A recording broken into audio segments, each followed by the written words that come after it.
Yeah, great question.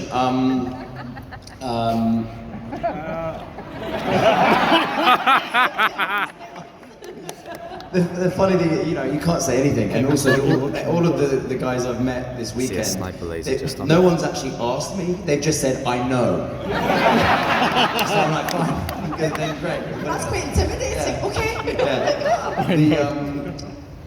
You know, look, a lot of time has passed, so you know, God knows if anything can happen for us in the future. I really don't know, and you know, obviously, if something were to happen, that would be thrilling, but because enough time has passed, you know, it would. I imagine it would have to be a kind of reimagining, and assuming they choose to use us. Yes.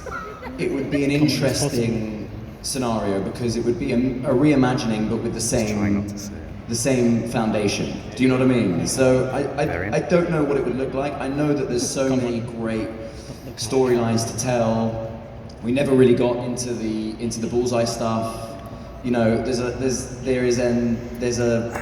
an unfinished history with Karen and Matt that we got to almost get there in season 2. Nelson Murdoch and P.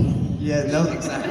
That is the future. There's a lot of stuff that we'd like to, you know, loose ends we'd like to tie up. But, you know, having said all of that, I'm really proud of what we did, and we ended on a high.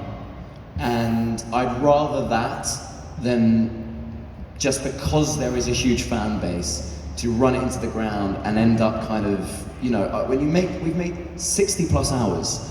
And at some point, you start to run out of ideas. Everyone does, and what you don't want to do is suddenly end up with a fourth bad season that didn't really work, and too much time passed, and everyone's like, Charlie Cox is in his 60s now. Why is he playing? Do you know what I mean? Basically, the CW shows. Yeah. It's unique when you hit past your mid-30s.